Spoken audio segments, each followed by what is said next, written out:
public testimony on House Bill 2014, starting with Flavio Cunha from Rice University, testifying for the bill. If I mispronounce your name, please correct me. Thank you, Chairman, and members of the committee for allowing me to testify in support of the bill. I am an economist at Rice University, associate professor. I study education. The reason why I study education is because there is a large body of research that shows that education is actually a major determinant of long-run economic growth and the gateway for economic mobility. Unfortunately, the state of Texas is not doing so well when it comes to education. Only 35% of Texas residents between 25 and 34 years old actually have a post-secondary degree or certificate. We are really falling behind, both nationally and globally. So, for example, states like New York, Minnesota, and Illinois have that. The rate for them is 50%, and countries like Canada and South Korea, it's actually close to 60%.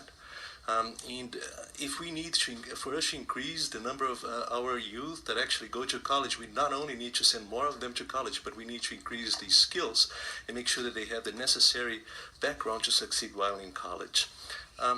In the past few years, my colleagues and I at Rice University have actually been studying how to use pay for performance to improve education policy in the state of Texas. This bill does exactly that. It allows TEA to actually identify new and promising teaching methods that can really increase the amount of mathematical knowledge that our children have. And it does so in a very interesting way and creative way, because it does shift the burden from public dollars to private investors. And private investors who will provide the initial funding for this initiative will only be paid back if independent evaluators can produce high-quality data that shows that these innovative new teaching methods actually achieve the goals that they're supposed to achieve. The bill does have a very specific and important component of it, which is the role of these independent evaluators. So because this is going to be the first time that such a bill will actually be implemented in the state of Texas, it's really very important that the Texas Education Agency identifies qualified individuals who can then provide high-quality data, unbiased data that will serve, that will ultimately determine whether the private investors will be paid back or not. So thank you for your time. Thank you very much. Members, any questions? Yes, Representative Bohack. I have a quick question for you.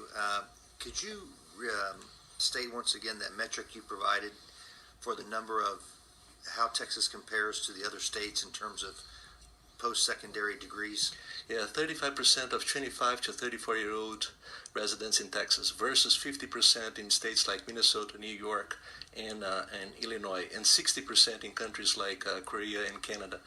Virtually all countries in most of the U.S. states have increased from 1970s to 2000s the rate of people that actually have a post-secondary degree. The state of Texas, that rate has actually gone down over the last by 1 percentage point in the last 30 years.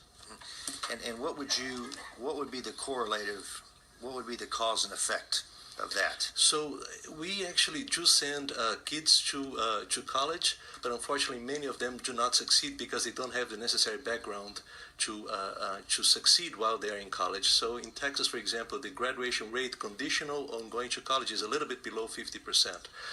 This is below other states in the nation as well. So this bill will help that because it will make sure that children will acquire the necessary skills to go to succeed in college.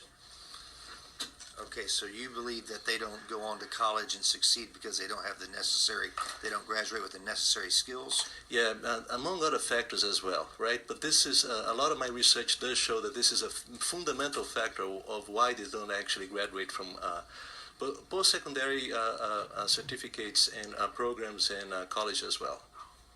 Okay, thank you. Thank you, Mr. Chairman. Thank you very much. Next we have Michael Morath, Commissioner, TEA, testifying on the bill. Commissioner.